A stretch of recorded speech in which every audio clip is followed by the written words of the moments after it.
Hello दोस्तों, आज आप राजीव प्रकाशन कक्षा 9 के प्रश्नावली 7.3 के इस भाग में सारे प्रश्नों का हल देखेंगे। तो इसके पहले प्रश्न का हल काफ़ी बड़ा होने वाला है, तो आपको ध्यान से देखना है, जिससे कि अगर ये क्वेश्चन एग्जाम में आ जाए तो आप आसानी से उसे हल कर पाएँ। तो फर्स्ट क्वेश्चन है, त्रिभुज ABC और त्रिभुज DBC एक ही आधार BC पर बने दो समद्विबाहु त्रिभुज इस प्रकार हैं कि A और D भुजा BC के एक ही ओर स्थित है। यदि AD बढ़ाने पर BC को P पर प्रतिच्छेद करे तो दर्शाइएगी। 4 पॉइंट्स हमें प्रूव करने हैं। तो इन पॉइंट्स को प्रूव करने से पहले हम समझ लेते हैं कि क्वेश्चन में क्या कह रहा है। दो त्रिभुज दिए गए हैं, त्रिभुज ABC और त्रिभुज DBC, जिनका एक ही आधार है BC, अर्थात BC जो है वो इन दोनों त्रिभुजों का उभयनिष्ठ भुजा है या कॉमन साइड है। और फिर दोनों ही त्रिभुज समद्विबाहु हैं। अब हमें पता है कि समद्विबाहु त्रिभुज की दो भुजाएं जो होती हैं वो परस्पर बराबर होती हैं। तो त्रिभुज ABC के लिए हम AB बराबर AC ले लेते हैं और त्रिभुज DBC के लिए DB बराबर DC। और फिर आगे कह रहा है A और D भुजा BC के एक ही ओर स्थित है। तो चित्र में भी हम देख सकते हैं BC के एक ही डायरेक्शन में स्थित है पॉइंट A और D। और फिर आगे यदि AD बढ़ाने पर BC को P पर प्रतिच्छेद करे। अब AD को अगर हम बढ़ाते हैं तो ये आगे आकर क्या हो जाएगा AP, और P जो पॉइंट है वो BC को प्रतिच्छेद कर रहा है। अब 4 पॉइंट्स को हमें प्रूव करना है। तो फर्स्ट वाला पॉइंट है त्रिभुज ABD सर्वांग है त्रिभुज ACD के। तो ये त्रिभुज जो है वो इस त्रिभुज के सर्वांग सम हमें प्रूव करना है। और सेकंड वाला है त्रिभुज ABP सर्वांग सम त्रिभुज ACP। अब ये पूरा त्रिभुज ले लीजिए और ये भी पूरा त्रिभुज ले लीजिए, इन दोनों को भी हमें सर्वांग सम प्रूव करना है। थर्ड वाला पॉइंट है AP कोण A और कोण D दोनों को समविभाजित करता है। अब यहाँ पर दो बातें हमें प्रूव करनी है। जो AP भुजा है वो इस कोण को और इस कोण को बराबर भागों में बांट रहा है, और फिर यहाँ भी इस कोण को और इस कोण को बराबर भागों में बांट रहा है। ये हमें प्रूव करना है। फोर्थ वाला पॉइंट है AP रेखाखंड BC का लंब समद्विभाजक है। अब यहाँ पर दो वर्ड्स दिए हैं, एक तो है लंब और दूसरा है समद्विभाजक। तो यहाँ भी हमें दो बातें ही प्रूव करनी है। पहला तो ये कि AP जो है वो BC को समद्विभाजित कर रहा है, अर्थात BP बराबर PC, ये कह रहा है क्वेश्चन में। और लंब भी है, अर्थात यहाँ पर बनने वाला कोण और यहाँ पर बनने वाला कोण 90 डिग्री का होगा। ये भी हमें प्रूव करना है। अब यहाँ पर बहुत सारे कोण बन चुके हैं, इनके नाम दे देते हैं, जिससे कि हमें बार बार ये ना लिखना पड़े कि BAD बराबर CAD और ऐसे ही BDP बराबर CDP, ये सब ना लिखना पड़े। इससे इसका हल जो है वो और लंबा ही लगेगा। तो इसलिए इनका नाम दे देता हूँ। इस कोण का नाम 1, 2, और यहाँ भी कोण बन रहा है, ये भी काम आएगा, इसलिए इसे 3 और 4, और ये यहाँ पर 5, 6 और ये 7 और 8, इतने सारे कोण हो गए। अब चलिए इसका जो पहला पॉइंट है वो प्रूव कर लेते हैं। तो फर्स्ट पॉइंट दिया है त्रिभुज ABD सर्वांग सम है त्रिभुज ACD के। अब हमें पता है कि दो त्रिभुजों को सर्वांग सम प्रूव करने के लिए हमें 3 शर्तें पूरी करनी होती हैं। अब कौन कौन सी शर्तें होती हैं और सर्वांग समता किसे कहते हैं, CPCT किसे कहते हैं, इसके बारे में अभी तक आपने अगर नहीं पढ़ा है तो इनका लिंक जो है वो आपको डिस्क्रिप्शन में मिल जाएगा, वहाँ से आप एक बार देख लीजिएगा। तो हम चित्र में पहले इससे समझ लेते हैं कि कौन कौन सी क्राइटेरिया हम पूरी कर सकते हैं। तो त्रिभुज ABD और ACD है, तो ABD और ACD में ये भुजा बराबर ये भुजा मिल गया और DB बराबर DC मिल गया। अब एक जो भुजा है AD, ये कॉमन है इन दोनों में, अर्थात उभयनिष्ठ भुजा है, तो ये भुजा भी कॉमन मिल गया। तो साइड साइड साइड फिर साइड साइड साइड से ये दोनों त्रिभुज क्या हो जाएंगे, सर्वांग सम। तो चलिए अब इसे हल करते हैं।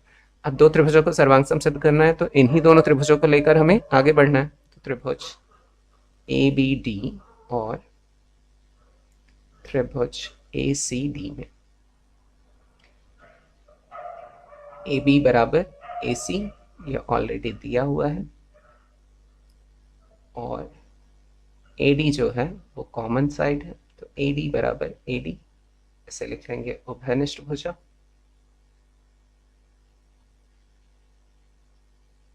अब थर्ड जो है वो DB बराबर DC है, तो DB बराबर DC ये दिया हुआ है। अब 3 शर्तें हमने पूरी कर ली हैं, इसलिए लिख सकते हैं त्रिभुज ABD सर्वांग सम है त्रिभुज ACD के। और ये कौन से नियम से हुआ है, ट्रिपल S, अर्थात साइड साइड साइड से। ना। अब यदि दो त्रिभुज सर्वांग सिद्ध हो गए हैं तो इसके संगत कोण और संगत भुजाओं को हम बराबर लिख सकते हैं, सारी संगत कोण और सारी संगत भुजाओं को बराबर लिख सकते हैं, लेकिन जिनका हमें काम है वही बराबर लिखेंगे। अब इन दोनों त्रिभुजों में देखा जाए तो ये कोण बराबर ये कोण लिख सकते हैं, संगत कोण है, और यहाँ ये कोण भी बन रहा है ना, तो इन दोनों को भी बराबर लिख सकते हैं, ये भी संगत कोण है। यहाँ से भी देख सकते हैं कोण ए बराबर कोण ए और कोण डी बराबर कोण डी, तो कोण डी जो है वो ऊपर वाला बन रहा है, तो इसे भी बराबर लिख लेंगे, ये आगे काम आएगा। सबसे पहले लिखते हैं कोण 1 बराबर कोण 2 और फिर कोण 3 बराबर कोण 4। ये दोनों किससे हुए हैं? सी पी सी डी से बराबर हुए। ठीक है, अब फर्स्ट वाला पॉइंट हमने प्रूव कर लिया है, तो सेकंड वाले पॉइंट की तरफ बढ़ते हैं। सेकंड वाला पॉइंट है त्रिभुज ए बी पी सर्वांग सम त्रिभुज ए सी पी। अब चित्र में देख लेते हैं कि कौन सी 3 शर्तें हम पूरी कर पाएंगे। तो ए बी पी और ए सी पी, इनमें ए बी बराबर ए सी भुजा कॉमन मिल गई, और फिर ए पी जो है वो इन दोनों में, सॉरी कॉमन नहीं है, ये दोनों बराबर थे, ये मिल गया, और ए पी जो है इन दोनों में कॉमन साइड है, तो ये भुजा मिल गई। अब एक और शर्त पूरी करनी है, वो ये कोण बराबर ये कोण हमने ऑलरेडी यहाँ पर प्रूव कर लिया है, कोण 1 बराबर कोण 2, तो ये इसमें काम आ जाएगा। ठीक है, तो ये किससे होगा सर्वांग सम?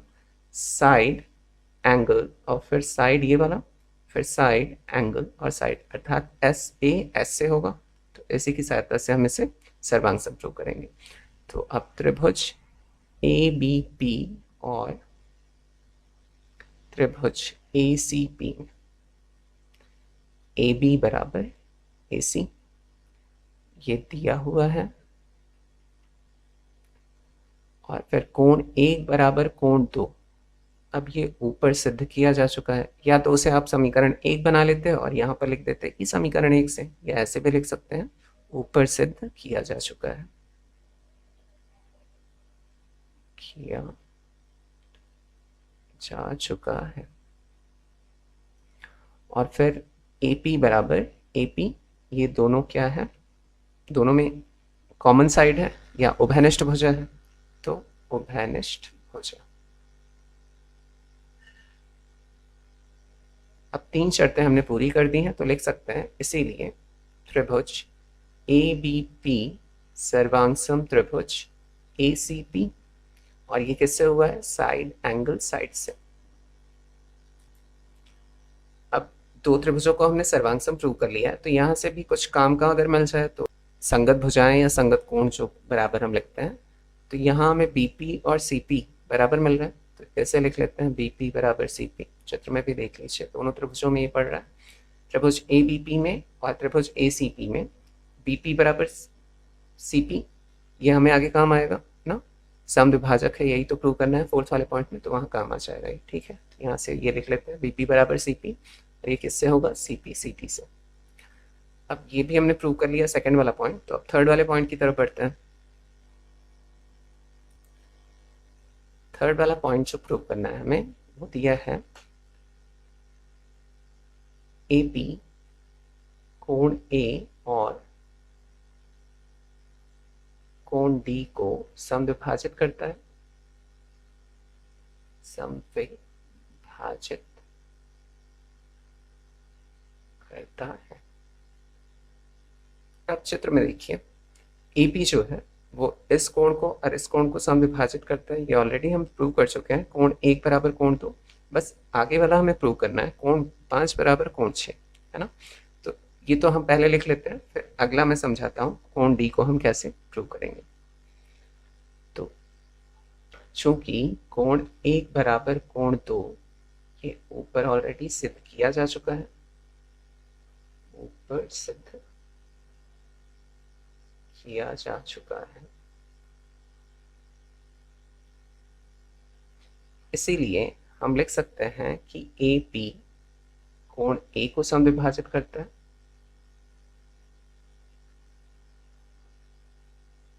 भाजित करता है। अब चलिए नेक्स्ट जो इसमें नेक्स्ट वाला पॉइंट है उसे प्रूव करने के लिए पहले फिगर देख लेते हैं। अब AP जो है वो एक सरल रेखा है और सरल रेखा के एक ओर बनने वाला कोण का योग कितना होता है? 180 अंश। रैखिक युग्म की सहायता से अगर एक रेखा इसे प्रतिच्छेद कर रही है तो ऊपर की तरफ जो कोण बनेगा अर्थात कोण 3 और कोण 5 वो क्या होंगे? 180 अंश के होंगे। इसी प्रकार इधर भी कोण 4 प्लस कोण 6 बराबर 180 अंश, ये भी क्या है? रैखिक युग्म बना रहा है। तो इसी की सहायता से हम इसे हल करेंगे। अब पहले तो यहाँ हम प्रूव कर चुके हैं कोण 3 बराबर कोण 4 है ना। कोण 3 बराबर कोण 4 ऊपर सिद्ध किया जा चुका है, ऊपर सिद्ध किया जा चुका है। अब अगर ये बार बार आपको नहीं लिखना है तो आप वहां पर समीकरण 1 और समीकरण 2 इनका नाम देकर और उसी को आप यहाँ पर लिख सकते हैं कि समीकरण 1 से और समीकरण 2 से, ठीक है। और कोण 3 प्लस कोण 5 बराबर 180 अंश, आप इसे फर्स्ट समीकरण बना लीजिए। और कोण 4 प्लस कोण 6 बराबर 180 अंश, इसे बना लीजिए समीकरण नंबर 2। और ये दोनों किससे हैं? रैखिक युग्म से बन रहे हैं 180 अंश।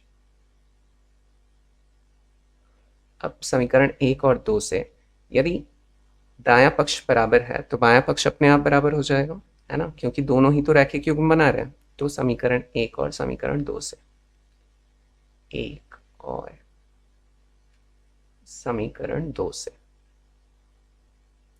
हम लिख सकते हैं कि कोण 3 प्लस कोण 5 बराबर कोण 4 प्लस कोण 6, है ना। अगर दायां पक्ष बराबर तो बायां पक्ष अपने आप बराबर। अब ऊपर देखिए कि कोण 3 बराबर कोण 4 है, तो मैं यहाँ पर या तो कोण 4 रख दूँ या फिर यहाँ पर कोण 3 रख दूँ। तो कोण 3 प्लस कोण 5 बराबर कोण 3 प्लस कोण 6, ठीक है। कोण 4 की जगह मैंने कोण 3 रख दिया। अब दोनों तरफ ये प्लस में है ये प्लस में है, या तो पक्षांतर करके माइनस कर दें या तो सीधे काट दें, ठीक है। तो यहाँ पर क्या मिल गया हमें? कोण 5 बराबर कोण 6, तो कोण 5 बराबर कोण 6। अब फिर से फिगर में देख लीजिए, अगर हम कोण 5 बराबर कोण 6 प्रूव कर लेते हैं तो इससे ये प्रूव हो जाता है कि AP जो है वो कोण D को भी क्या कर रहा है? समद्विभाजित कर रहा है। तो इसीलिए हम लिख सकते हैं अतः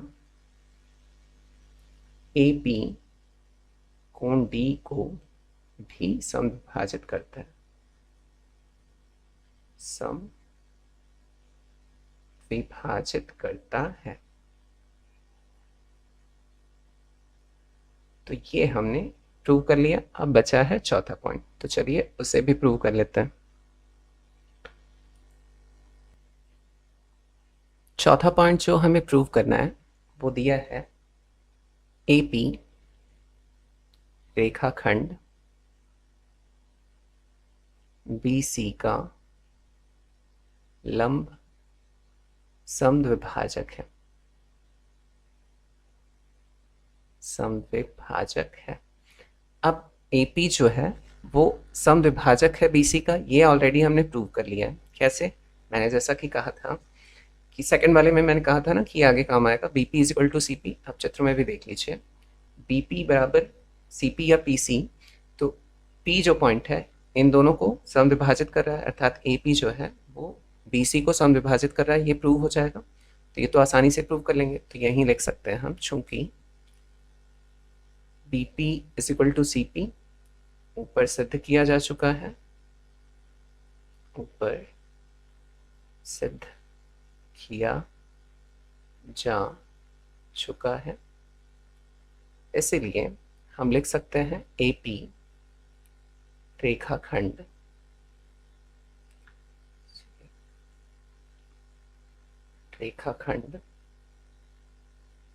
BC का समद्विभाजक है, समद्विभाजक है। इतना हो गया। अब एक पॉइंट और प्रूव करना है कि लंब भी है ना। AP जो है वो BC पर लंब है, अर्थात 90 डिग्री का है, ये प्रूव करना है। अब ये किस प्रकार से करेंगे? पहले चित्र हम देख लेते हैं। जो AP है वो BC पर लंब है, ये प्रूव करने के लिए हमें पहले कोण 7 और कोण 8 को बराबर प्रूव करना पड़ेगा। और इसे ऐसा क्यों करेंगे हम? BC जो है वो सरल रेखा है और AP जो है इस पे एक रेखा है, तो यहाँ पर ये जो पूरा कोण बनेगा वो कितने डिग्री का बनेगा? 180 अंश का बनेगा। अगर मैं किसी प्रकार से कोण 7 और कोण 8 को बराबर प्रूव कर लूँ तो इन दोनों को जोड़ने पर 180 अंश आएगा। और अगर कोण 7 और कोण 8 बराबर हैं तो ये 2 बार हो जाएंगे ना, या तो मैं कोण 7 को 8 लिख सकता हूँ, तो 2 कोण 8 या 2 कोण 7 बराबर 180 अंश, और 2 से जब भाग देंगे 180 अंश का तो 90 डिग्री हो जाएगा। तो ये अपने आप प्रूव हो जाएगा कि इधर वाला भी 90 डिग्री और इधर वाला भी 90 डिग्री। अब ये किस प्रकार से करेंगे, यहाँ दो त्रिभुज हमें दिख रहे हैं, एक तो दिख रहा है BPD और दूसरा दिख रहा है CPD। अगर इन दोनों त्रिभुजों को मैं सर्वांग प्रूव कर दूं तो ये दोनों कोण भी संगत कोण हैं, बराबर प्रूव हो जाएंगे CPCT से, है ना। आप ध्यान से सुनिएगा जो भी मैं बता रहा हूँ, तभी आपको ये प्रश्न समझ में आएगा, ठीक है।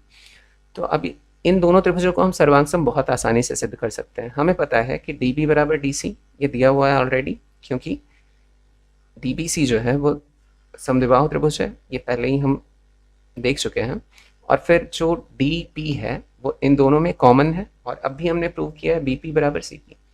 तो तीन भुजाएं बराबर मिल जा रही हैं, तो तीन शर्तें पूरी करके हम आसानी से इन दोनों को सर्वांग प्रूव कर लेंगे। तो चलिए अब दो त्रिभुज लेकर इन्हें प्रूव कर लेते हैं, ठीक है। अब त्रिभुज BPD और त्रिभुज CPD में फिर से देख लेते हैं। DB बराबर DC और BP बराबर PC और DP बराबर DP, ये तीनों हैं। तो चलिए यही लिखते हैं, BP बराबर CP, ये ऊपर सिद्ध किया जा चुका है।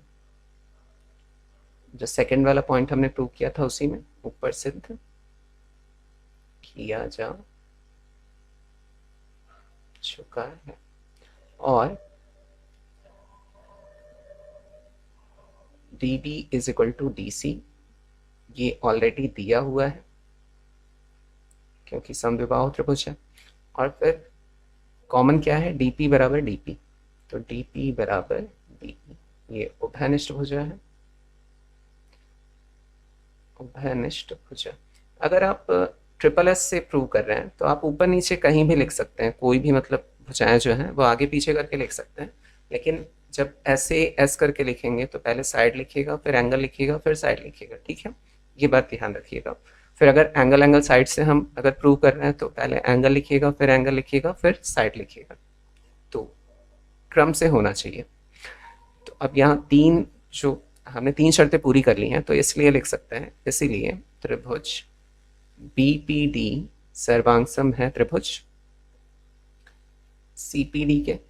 अब ये हो गया अगर, तो फिर से एक बार फिगर देखिए, कोण 7 बराबर कोण 8 लिख सकता हूँ CPCT से, संगत कोण है। तो यहाँ से हम लिख सकते हैं कोण 7 बराबर कोण 8, CPCT से हो गया, और सॉरी ये भी SSS से हुआ था। अब कोण 7 बराबर कोण 8 है, परंतु कोण 7 प्लस कोण 8 बराबर 180 अंश, ये क्या होगा, रैखिक युग्म से, रैखिक युग्म से 180 अंश होगा। अब कोण 7 बराबर कोण 8 है, तो या तो मैं कोण 7 की जगह कोण 8 लिख लूँ, या तो कोण 8 की जगह कोण 7 लिख लूँ। तो कोण 7 प्लस कोण 7 बराबर 180 अंश। चलिए यहाँ इसे हल कर लेते हैं। तो दो बार कोण 7 है, तो 2 कोण 7 बराबर 180 अंश। तो कोण 7 बराबर क्या हो जाएगा, 180/2, इससे ये कैंसिल हो जाएगा, बचेगा कितना, 90 डिग्री। तो कोण 7 बराबर 90 डिग्री मिल गया। कोण 7 बराबर तो कोण 8 है, इसलिए लिख सकते हैं कोण 7 बराबर कोण 8 बराबर 90 अंश। इसलिए हम लिख सकते हैं कि AP रेखाखंड BC का लंब समद्विभाजक है, ये पूरा अब हम लिख सकते हैं। इसीलिए AP रेखाखंड BC का लंब समद्विभाजक है, समद्विभाजक है। तो अगर आपने ये क्वेश्चन पूरा ध्यान से देख लिया तो आपको इसे कैसे हल करना है ये आप बिल्कुल क्लियर हो जाएगा, ठीक है। तो अब चलिए पहला प्रश्न हल हो गया है, दूसरे प्रश्न की तरफ बढ़ते हैं।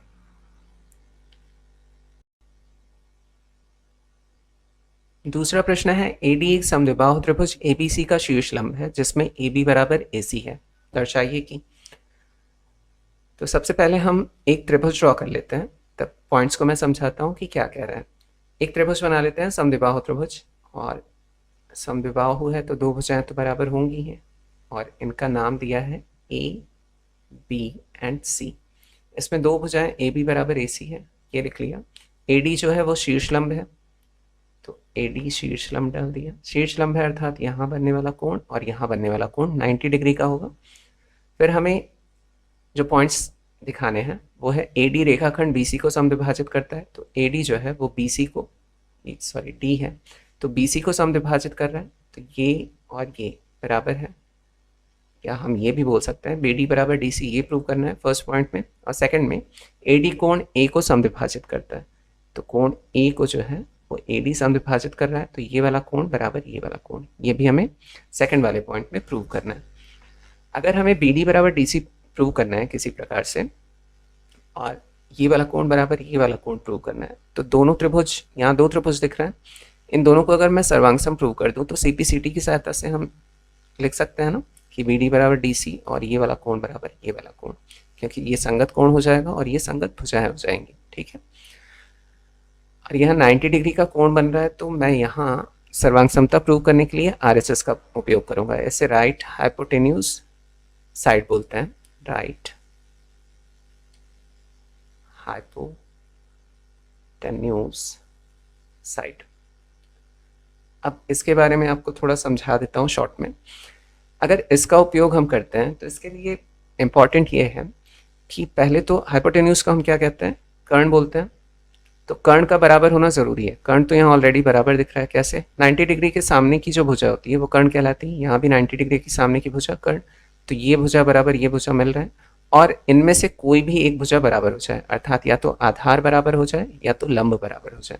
अब यहाँ पर देखिए लंब बराबर मिल रहा है, दोनों में कॉमन है AD बराबर AD, तो आसानी से हम RHS की सहायता से इन दोनों को सर्वांग सम प्रूव कर सकते हैं, ठीक है। तो यहाँ सीधे सीधे मिल रहा है ना RHS, इसलिए डायरेक्ट इसी का उपयोग करके मैं बराबर इसे प्रूव कर दे रहा हूँ। और कोई तो मिलेगा नहीं यहाँ पर, है ना। साइड एंगल साइड भी नहीं बना सकते हैं क्योंकि और कोई ऑप्शन दिया नहीं है। तो अब लेते हैं दो त्रिभुज। फर्स्ट वाला पॉइंट पहले लिख लेते हैं, AD रेखाखंड BC को समद्विभाजित करता है।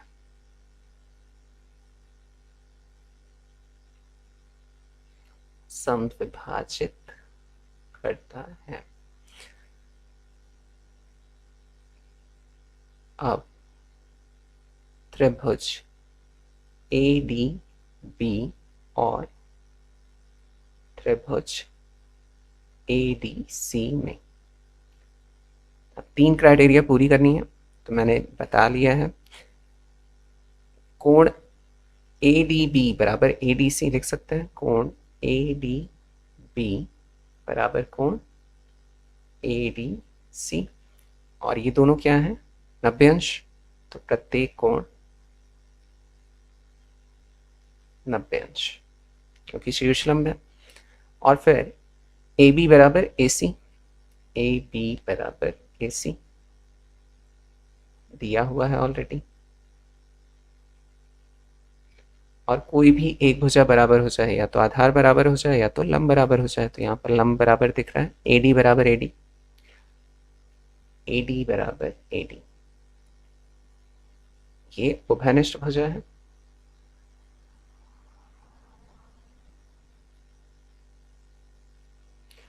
जो समकोण त्रिभुज होते हैं उसमें तीन भुजाएं होती हैं, एक तो कर्ण होता है, एक तो लंब होता है, एक तो आधार। तो आई होप ये जो मैं बार बार वर्ड यूज कर रहा हूँ कि आधार और लंब, तो ये आपको समझ में आ रहा होगा, ठीक है। अब तीन क्राइटेरिया हमने पूरी कर लिया है, तो लिख सकते हैं इसीलिए त्रिभुज ADB सर्वांग सम होगा त्रिभुज ADC के, और ये किससे होगा, RHS सर्वांग समता की सहायता से हमने किया है। अब हम लिख सकते हैं, अब दोनों त्रिभुजों में BD बराबर DC, यहाँ भी देख सकते हैं BD बराबर DC, ये मिल रहा है ना। तो इसीलिए चलिए नेक्स्ट पेज पे लिख लेते हैं, तो BD बराबर DC, और ये किससे है, CP/CT से। तो इसीलिए हम लिख सकते हैं इससे कि अतः ए डी बी सी को समविभाजित करता है, समविभाजित करता है। अब फिर इसका सेकंड वाला पॉइंट तो फर्स्ट वाले पॉइंट से ही आ गया। कैसे? अगर दोनों त्रिभुज सर्वांग है तो ये दोनों कोण क्या होंगे? संगत कोण होंगे। तो ये वाला कोण बराबर ये वाला कोण हम लिख सकते हैं। तो अब वही हम काम करेंगे। सेकंड वाला पॉइंट दिया है ए डी कोण ए को समविभाजित करता है,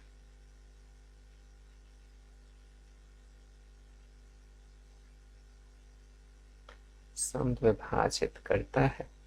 अब चूंकि त्रिभुज ए डी बी सर्वांग सम त्रिभुज ए डी सी ये ऊपर सिद्ध किया जा चुका है,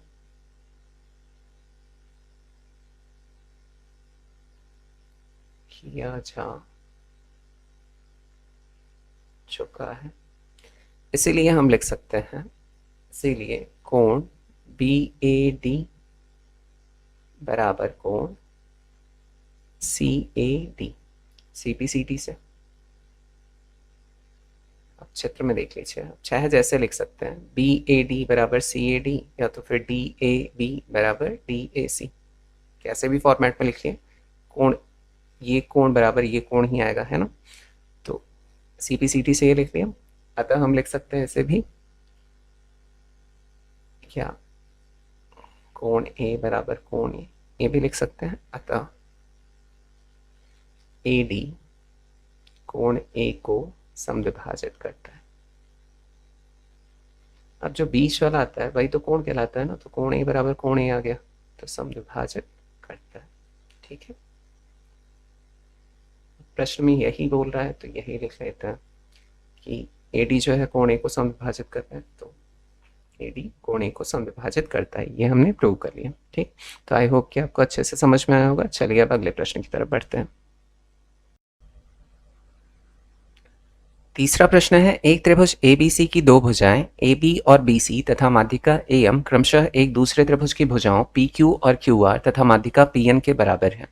दर्शाइए कि फर्स्ट पॉइंट है त्रिभुज ABM सर्वांगसम त्रिभुज PQN, ABM को हमें PQN के सर्वांगसम दर्शाना है, और सेकंड वाला पॉइंट है त्रिभुज ABC सर्वांगसम त्रिभुज PQR। तो यहाँ से हमें पूरा त्रिभुज ABC लेना और यहाँ से PQR, और इन दोनों को सर्वांगसम प्रूव करना है। अब जैसा कि हम पहले के प्रश्नों में भी करते आए हैं, जैसे ही हम फर्स्ट पॉइंट प्रूव करेंगे उसी की सहायता से हम सेकंड वाला पॉइंट भी प्रूव कर पाएंगे। अब प्रश्न को हल करने से पहले हम समझ लेते हैं कि प्रश्न में क्या क्या दिया हुआ है। दो त्रिभुज दिए हैं ABC और PQR, जिसमें AB बराबर PQ और BC बराबर QR और माध्यिका AM बराबर PN ये दिया हुआ है। अब फर्स्ट वाले पॉइंट को प्रूव करने के लिए हमें किन्हीं तीन शर्तों को पूरा करना होगा, सर्वांगसम प्रूव करना है। अब त्रिभुज ABM लेते हैं, ABM और PQN, इसमें ये भुजा बराबर ये भुजा, फिर ये भुजा बराबर ये भुजा ले सकते हैं। अब इस भुजा की आवश्यकता पड़ेगी, लेकिन यहाँ तो दिया है BC बराबर QR। अब इसे हमें पहले प्रूव करना पड़ेगा BM बराबर QN, तभी तो हम इन दोनों को सर्वांगसम प्रूव कर पाएंगे। अब ये किस प्रकार से करेंगे, जो माध्यिका होती है यहाँ पर AM है, किसी त्रिभुज की माध्यिका अपने विपरीत भुजा को दो बराबर भागों में बांट देती है। इसी प्रकार PN भी अपने विपरीत भुजा अर्थात QR को दो बराबर भागों में बांट देगी। हम यहाँ से लिख सकते हैं BM बराबर MC और यहाँ से QN बराबर NR। अब किसी प्रकार से हमें BM बराबर QN ये प्रूव करना पड़ेगा पहले। अब ये किस प्रकार से करेंगे, पहले ये प्रूव कर लेते हैं, उसके बाद फिर फर्स्ट पॉइंट को हम प्रूव करेंगे। तो चलिए यहीं से स्टार्ट करते हैं। हम जानते हैं कि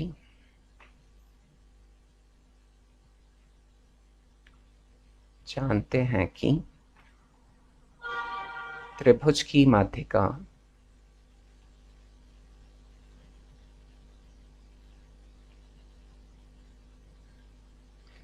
विपरीत भुजा को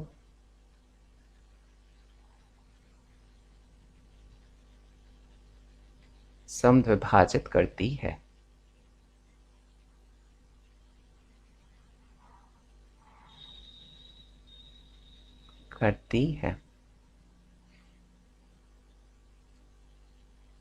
दिया है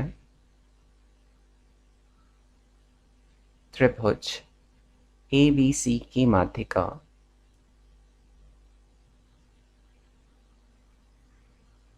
ए एम है, इसीलिए हम लिख सकते हैं बी एम बराबर एम सी। और ये किसके बराबर लिख सकते हैं? अगर हाफ बी एम करेंगे तभी तो बी एम बराबर एम सी आएगा, दो बराबर भागों में बांट रहा है, तो half B C, B C का ही आधा आधा करना है, तभी तो बी एम और एम सी मिल रहा है। तो इसे बना लेते हैं हम फर्स्ट इक्वेशन या पहला समीकरण। अब इसका रीजन लिख लेते हैं, चूंकि एम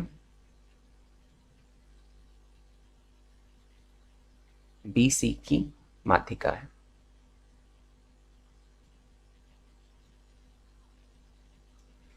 अब इसी प्रकार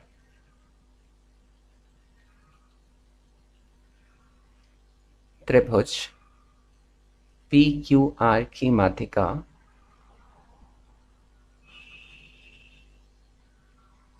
पी एन है। अब यहां से हम लिख सकते हैं क्यू एन बराबर एन आर, क्यू एन बराबर एन आर, और ये किसके बराबर हो जाएगा? हाफ क्यू आर के, हाफ क्यू आर। इसे बना लेते हैं इक्वेशन नंबर 2। अब इसका रीजन भी लिख लेते हैं, चूंकि एन क्यू आर की माध्यिका है।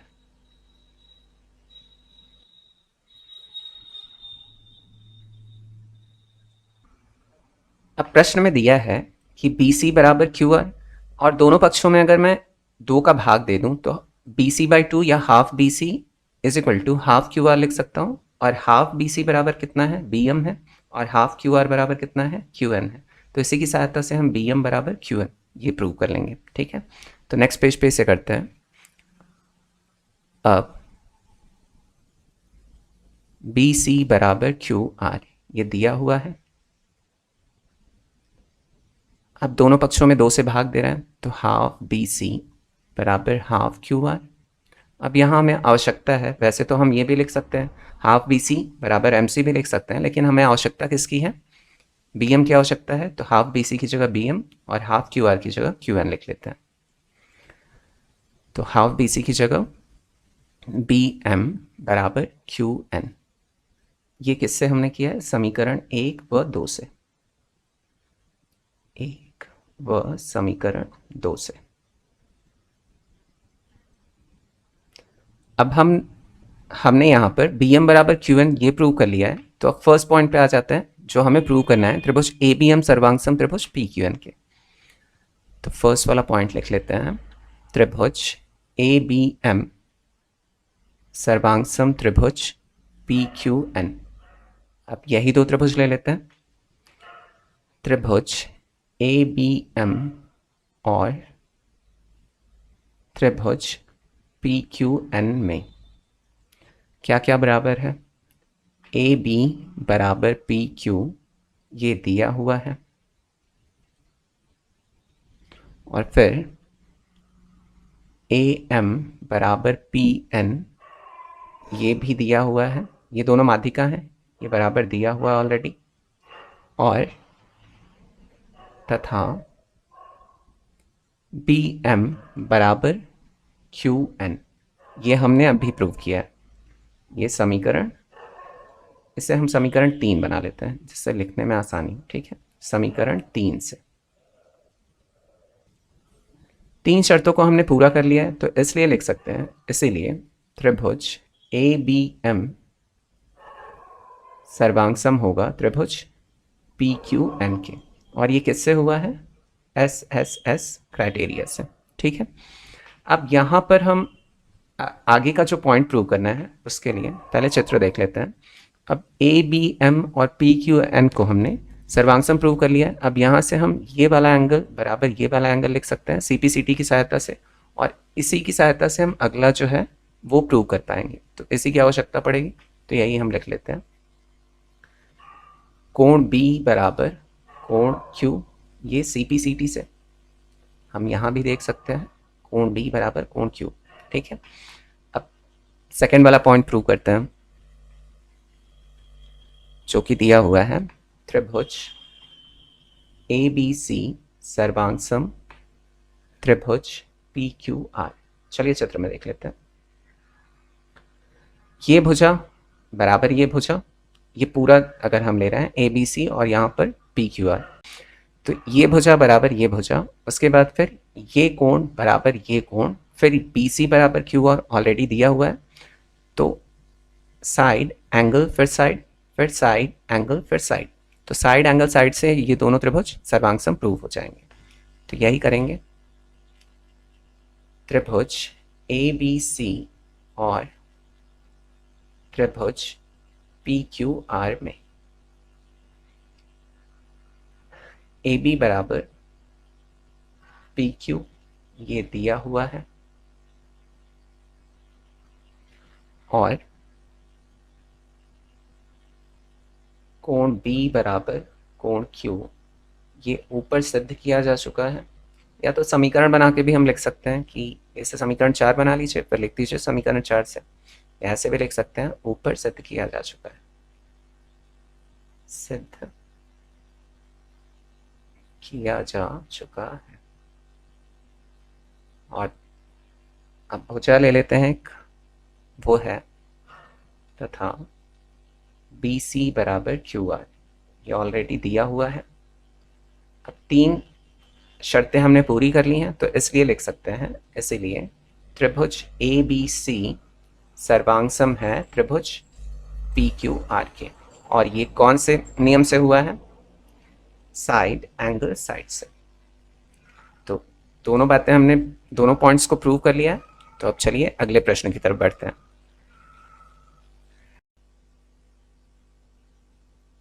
चौथा प्रश्न है, बीई और सीएफ एक त्रिभुज एबीसी के 2 बराबर शीर्षलंब हैं। आरएचएस सर्वांग समता नियम का प्रयोग करके सिद्ध कीजिए कि त्रिभुज एबीसी एक समद्विबाहु त्रिभुज है। इस प्रश्न को समझने के लिए सबसे पहले हमें एक फिगर ड्रॉ करना पड़ेगा। तो एक त्रिभुज बनाते हैं सबसे पहले।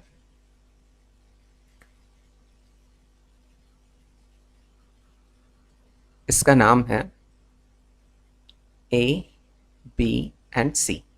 फिर कह रहा है कि बी और सी एफ एक त्रिभुज एबीसी के 2 बराबर शीर्षलंब हैं। शीर्षलंब है अर्थात शीर्ष से होता हुआ, बी के शीर्ष से होता हुआ एसी पर लंब है, इसका नाम है बीई। इसी प्रकार सी के शीर्ष से होता हुआ एबी पर लंब है और इसका नाम है सी एफ।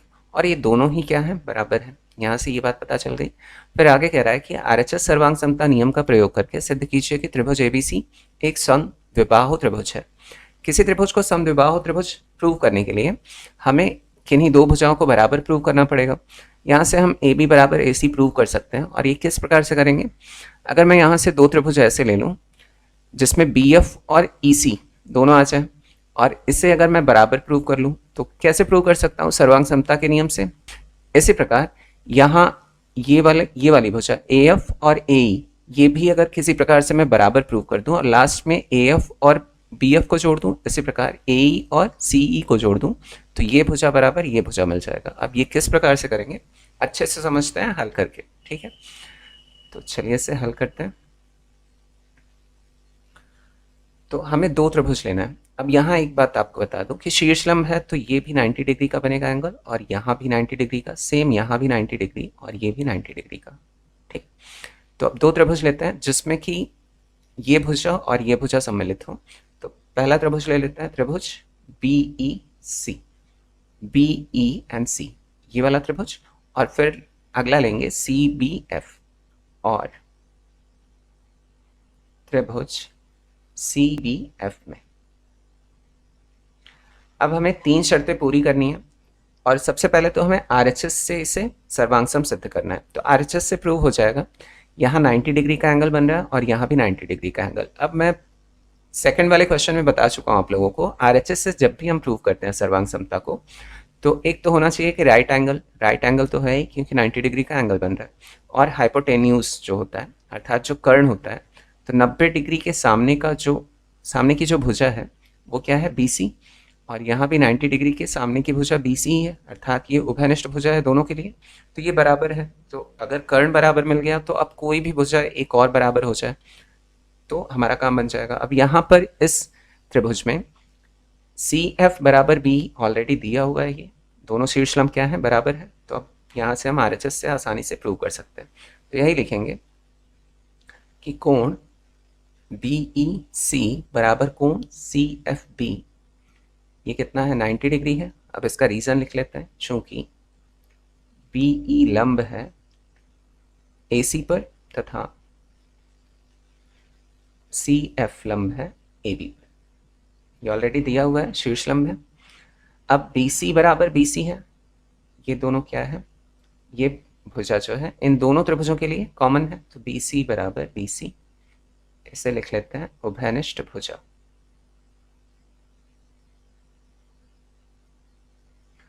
और फिर लास्ट में BE बराबर CF, BE बराबर CF, ये ऑलरेडी दिया हुआ है। अब हमने 3 शर्तें पूरी कर ली हैं, जिससे कि हम RHS नियम द्वारा इन दोनों त्रिभुजों को सर्वांग लिख सकते हैं। तो इसीलिए त्रिभुज BEC सर्वांग होगा त्रिभुज CBF के, और ये कौन से नियम से हुआ है, RHS सर्वांग समता से। अब यदि दो त्रिभुज जो है वो सर्वांग प्रूव हो गए, तो इनकी संगत भुजाएं और संगत कोण को हम बराबर लिख सकते हैं। तो यहाँ पर हमें काम किसका है, BF और CE का है, तो इन दोनों को लिख लेते हैं। यहाँ से भी देख सकते हैं EC बराबर BF दिया है, तो EC बराबर BF, ये किससे होगा, CP CT से। अब इसे बना लेते हैं हम समीकरण नंबर 1, क्योंकि ये आगे काम आएगा हमारे, ठीक है। अब फिर आते हैं इस, यहाँ पर दो त्रिभुज और लेंगे, कौन कौन से, एक तो ले लेते हैं AEB और फिर AFC। अब इसमें AF और AE सम्मिलित हो रहा है, तो ये आगे काम आएगा हमारे। अब त्रिभुज AEB तथा त्रिभुज AFC में अब 3 शर्तें इसमें भी पूरी करनी होगी हमें। एक बात तो यहाँ पर जो कोण A है वो इन दोनों में कॉमन है, अर्थात कोण A जो है इस वाले त्रिभुज में भी आ रहा है, ये वाले त्रिभुज में भी, और इस वाले त्रिभुज में भी कोण A कॉमन है, ठीक है। तो कोण A बराबर कोण A ले लेता है, कोण A बराबर कोण A, ये उभयनिष्ठ कोण है, उभयनिष्ठ कोण। और फिर यहाँ जो एंगल बन रहा है वो क्या है, 90 डिग्री का है, और ये भी एंगल कितना है, 90 डिग्री का ही है। तो हम लिख सकते हैं एंगल AEB बराबर एंगल AFC, ये दोनों एंगल कितने हैं, 90 डिग्री के हैं। अब इसका रीज़न सेम ऊपर जो हमने लिखा है वही लिख सकते हैं, या इतने पर ही छोड़ सकते हैं। और फिर ये भुजा बराबर ये भुजा ऑलरेडी दिया हुआ है, BE बराबर CF, ये दिया हुआ है। अब हमने 3 क्राइटेरिया पूरा कर लिया है। अब ये कौन से क्राइटेरिया हैं, एंगल एंगल साइड से, ठीक। तो एंगल एंगल साइड से हम क्या लिख सकते हैं, त्रिभुज AEB सर्वांग है त्रिभुज AFC के। अब नेक्स्ट पेज पे कर लेते हैं। इसीलिए त्रिभुज AEB सर्वांग है त्रिभुज AFC, और ये कौन से नियम से हुआ है, एंगल एंगल साइड सर्वांग समता से। अब यहाँ से हमें क्या चाहिए, भुजाओं को बराबर कर लें। AF और AE को हम CP/CT की सहायता से लिख सकते हैं। अगर दो त्रिभुज हमने सर्वांग प्रूव कर लिए हैं तो संगत भुजाएं बराबर हो जाएंगी, तो इन्हीं का काम है। अब हम लिख सकते हैं AE बराबर AF, यहाँ भी हम देख सकते हैं AE बराबर AF, ठीक है। ये किससे हो गया, CP/CT से। ऐसे बना लेते हैं समीकरण नंबर 2। अब समीकरण 1 और 2 को अगर जोड़ें, ये समीकरण 1 है, EC बराबर BF, EC बराबर BF। अब EC में अगर AE को जोड़ेंगे तो ये पूरा AC हो जाएगा। इसी प्रकार BF में अगर AF को जोड़ेंगे तो ये पूरा कितना हो जाएगा, AB हो जाएगा। और यही तो हमें प्रूव करना है कि त्रिभुज ABC में दो भुजाएं क्या होंगी, बराबर होंगी, तभी तो समद्विबाहु त्रिभुज कहलाएगा ये। तो आगे यही करेंगे। समीकरण 1 तथा 2 को जोड़ने पर तथा समीकरण 2 को जोड़ने पर, तो बायां पक्ष जो है वो बाएं पक्ष से जुड़ेगा। बायां पक्ष EC है और यहाँ पर बायां पक्ष ए ई है, तो ई सी से ए ई जुड़ेगा और इसी प्रकार एफ बी से ए एफ जुड़ जाएगा। तो ई सी प्लस ए ई बराबर F B plus A F. इन दोनों को मिलाने पर फिर से चित्र देख लीजिए, अगर हम ए ई और ई सी को जोड़ते हैं तो ये पूरा ए सी हो जाएगा, इसी प्रकार ए एफ और बी एफ को जोड़ते हैं तो ये पूरा ए बी हो जाएगा। तो हम लिख सकते हैं ए सी बराबर ए बी या फिर ए बी बराबर ए सी। अब दो भुजाओं को हमने बराबर प्रूव कर लिया है, तो इसीलिए हम लिख सकते हैं अतः त्रिभुज ए बी सी एक समद्विबाहु त्रिभुज है। समद्विबाहु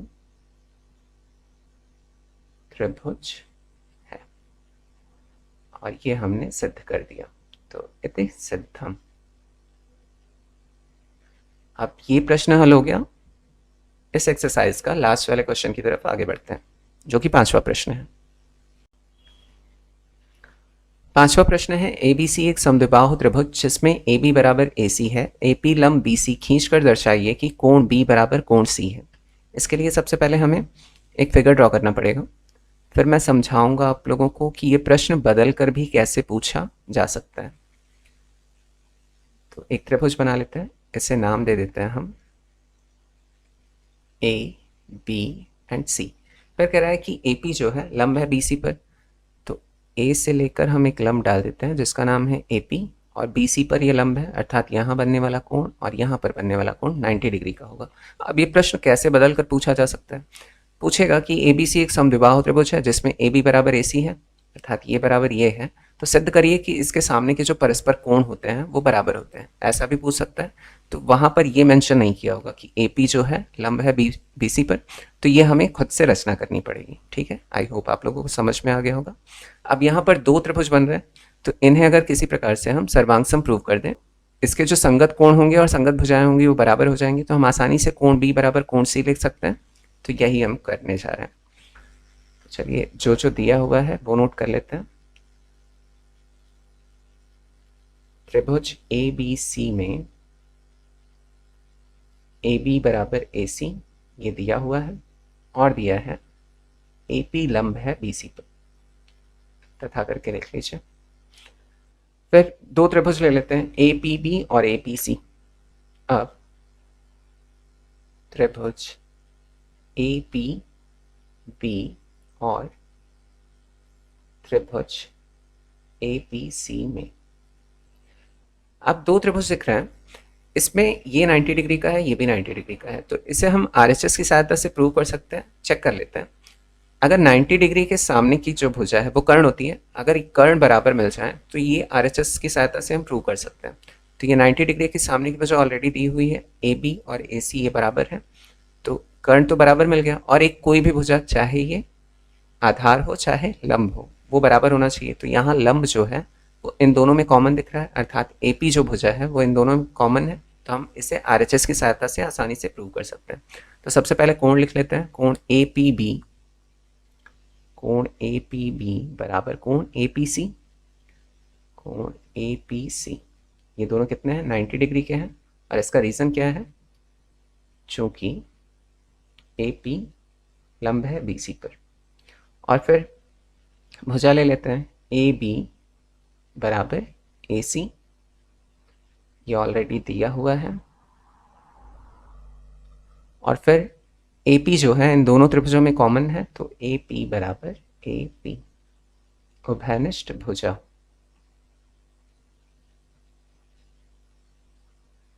अब हमने तीन क्राइटेरिया पूरा कर लिया है, तीन शर्तों को हमने पूरा कर लिया है, तो लिख सकते हैं इसीलिए त्रिभुज ए पी बी सर्वांग सम होगा त्रिभुज ए पी सी के। और ये कौन से नियम से किया हमने? RHS सर्वांग समता से। अब यदि दो त्रिभुज जो है वो सर्वांग सम प्रूव हो गए हैं, तो इनके जो संगत कोण होंगे वो क्या होंगे? बराबर होंगे। तो हम लिख सकते हैं कोण बी बराबर कोण सी। अतः कोण बी बराबर कोण सी, ये किससे हुआ है? सी पी सी टी से। और यही हमें प्रूव करना था, तो लिख लेते हैं इति सिद्धम।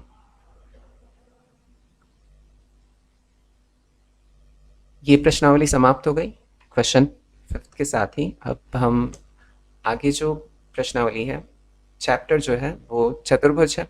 उसके लिए मैं पहले तो उसका कॉन्सेप्ट वीडियो बनाने के लिए सोच रहा हूँ। आप बताइएगा कमेंट करके कि कॉन्सेप्ट वीडियो चाहिए या मैं क्वेश्चन में ही आपको समझाता चलूँ। तो आज के लिए बस इतना है, फिर मिलते हैं नेक्स्ट वीडियो में जल्दी ही। Take care, bye bye.